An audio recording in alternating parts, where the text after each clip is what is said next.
lying under a variable bush willow.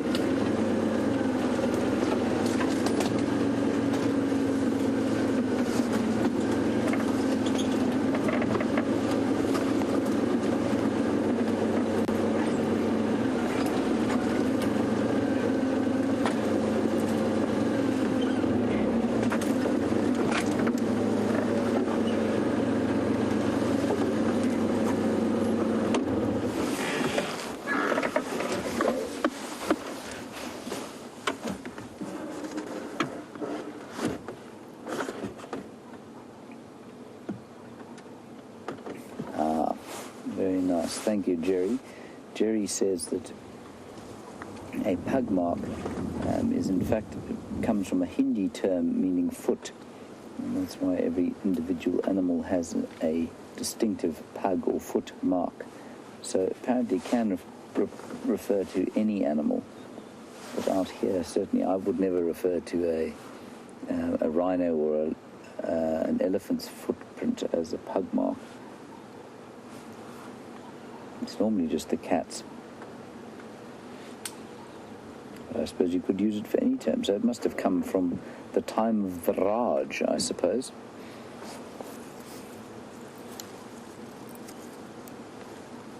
Thank you, Maggie.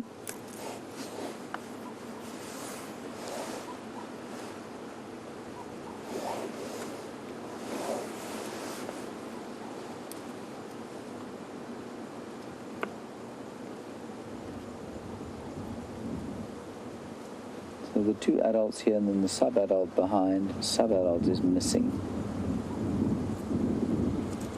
And Nikki's just saying these two were chased off by a scrapper at a kill. I'm not sure when that was.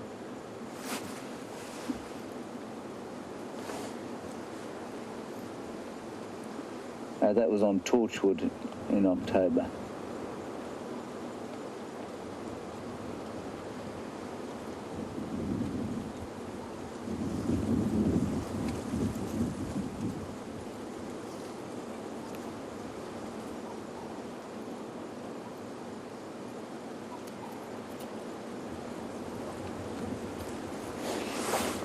So thanks, Sarah. In Ohio, you say when you last saw the Nkuhuma Pride with Brent, one of them was limping in the front, on one of the front feet. Yeah, and like I say, Sarah, that's a good point, because obviously these lions do live very physical lives.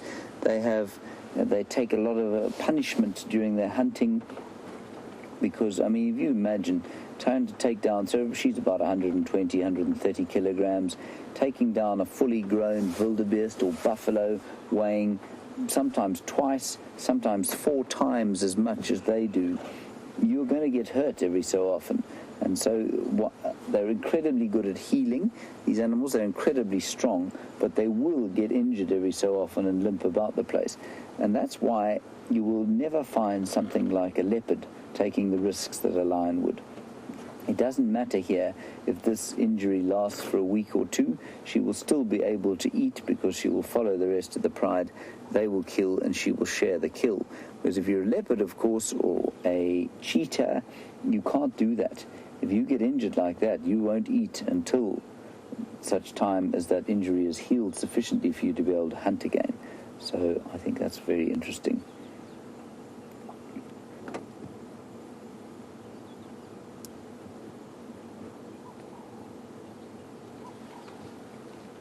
Very physical life, trying to catch things to eat.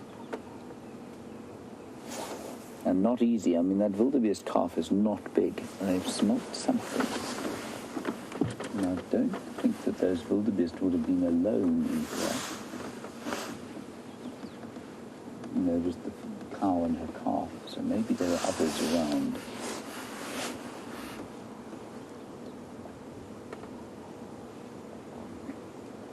No, rather go back to sleep.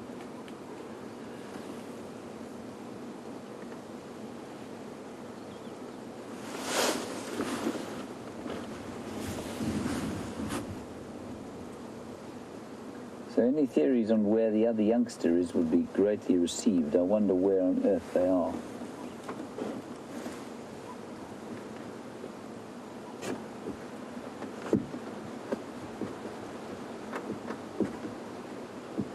don't think they're going to go far from here now.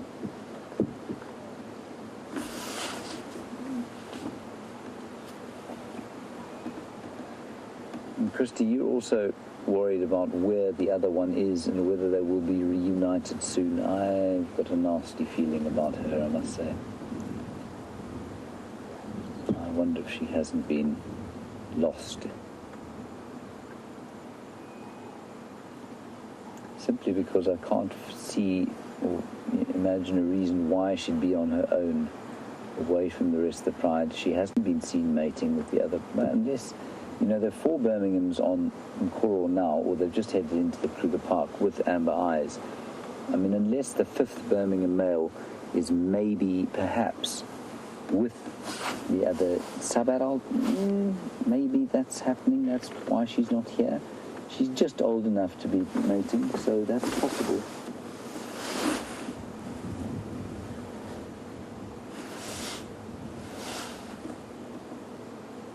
They're very cleverly lying down here, so they will sleep here probably for many hours. But lying where they are would be almost impossible if you were on foot or you were a wildebeest wandering through here trying to pick up bits and pieces of new fresh grass that had popped up as a result of the spots of rain we had yesterday. You'd hardly see them. It'd be almost impossible to see them.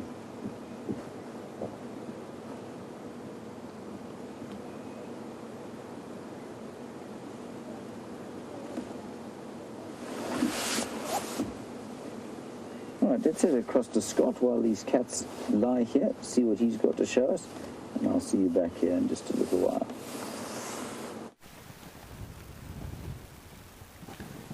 Well, very happy to say that we've managed to find you guys some millipede remains, and this is obviously a scorpion's home in and amongst this fallen down combretum tree, and you can see all the little white ringlets that make up the millipede's body that I'm collecting here.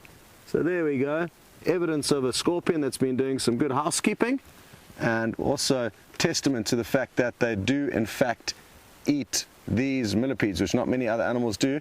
I'm not sure if you can see this tiny little droplet of moisture that's just landed on me. So that is a raindrop. Hopefully we get lots more rain between the safaris, and even if it means the afternoon safari is a bit wet, we need rain desperately. So one little droplet's fallen, and a good omen, I guess, for the end of the sunrise safari. It's been great fun having you on Bushwalk. Andrew, thanks for your great camera work. Oh, another raindrop. Good stuff. Also to Steph, who's lurking in the shadows, thanks very much to him for joining us and making sure that we get home safely without being trampled to death by anything. Always a relief, that. And well done to Nikki for directing the show, and to Jerry, who was lending her hand. Thank you so much for all your contributions. Goodbye for now, and back to James. Unsurprisingly, the lions have not gone anywhere at this stage, and I think, like I said, I don't think they're likely to. Anyway, we've got a few minutes left to drive. Very nice to spend a bit of time with some lions who we haven't seen around for a while.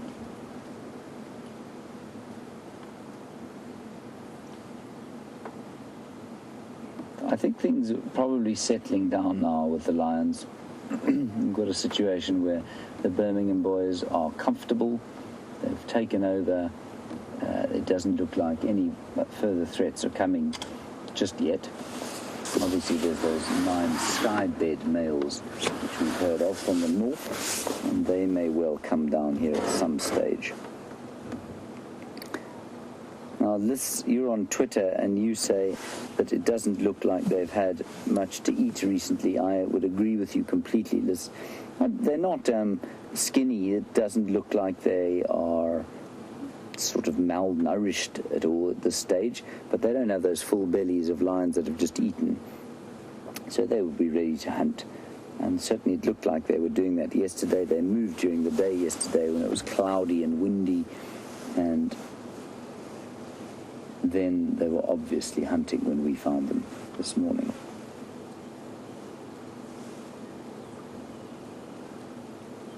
So I think they'd be more than happy to have a meal now.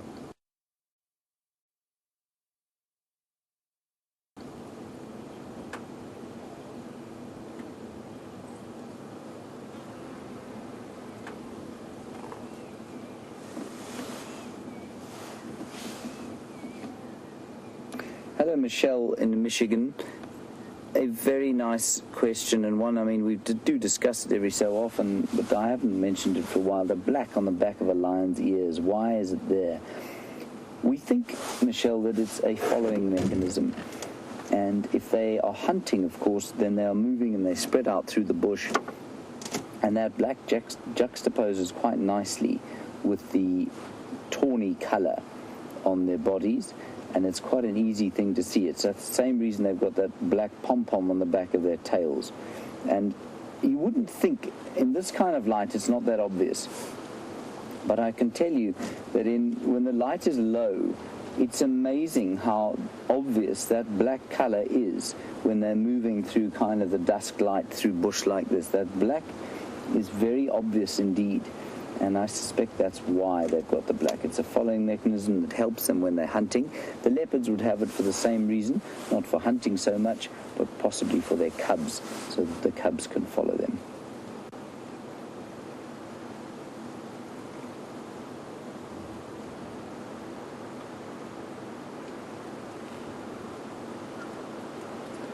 It's just starting to warm up now, and the cats will be going to sleep.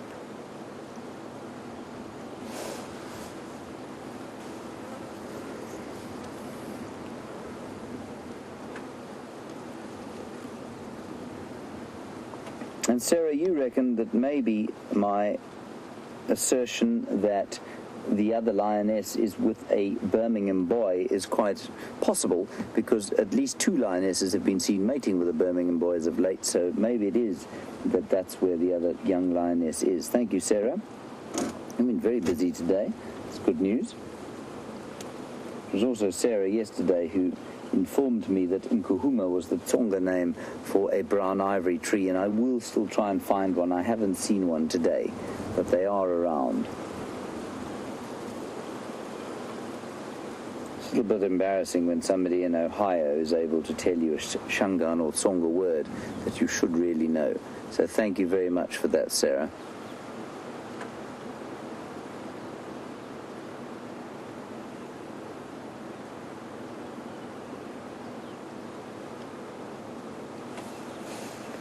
So just a few more minutes. I think we'll sit here for these last few minutes with these lions. Just enjoy their company. Try not to fall asleep with them. I find watching any animal fall asleep makes me immediately want to do precisely the same. Luckily, I don't have to hunt a wildebeest there. I can just go to camp and have a delicious breakfast. What's for breakfast today, Brian? Is it muffin day? I think it's muffin day. Yeah. I'll be having seeds and cheese and coffee. You have a muffin, Brian? Probably.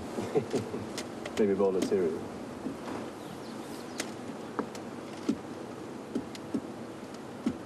And Texas Chris, I would agree with you completely.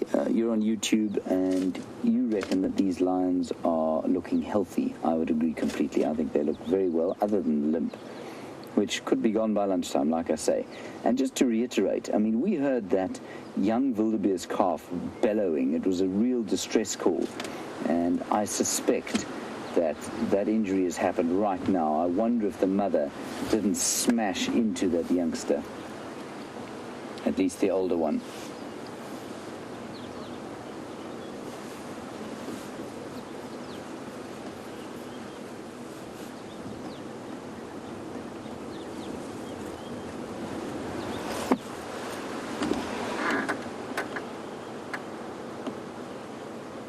I'm just going to quickly call in the lions again. Because nobody seems to have heard me, and I think the guys from Cheetah Plains are interested.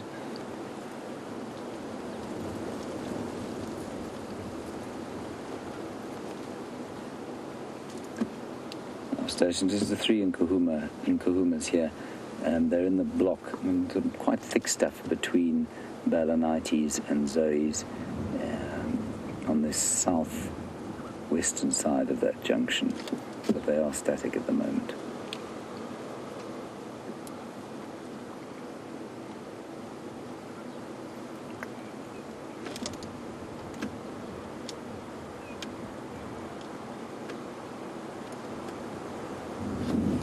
Right. Nobody else is coming here today. So we'll see what unfolds here this afternoon. Well, we won't. It is the lovers' turn this afternoon. Jamie and Brent, of course. They will be out on drive this afternoon. And with any luck, they'll re-find these lions and possibly some leopards, cheetahs, wild dogs, elephants, and the buffalo as well. Right, a big thank you. That's it from us today. A big thank you from us, Brian and I, to Scott, and there's Brian's thumb. Thank you, Brian. Thank you, James. Good job today. A big thanks to Nikki and Jerry in the final control, to Scott and Andrew on the walk with Steph. We will, and all of you for your questions and comments. It's so good to hear from you and such a great learning experience. We'll see you later. Bye-bye and stay safe.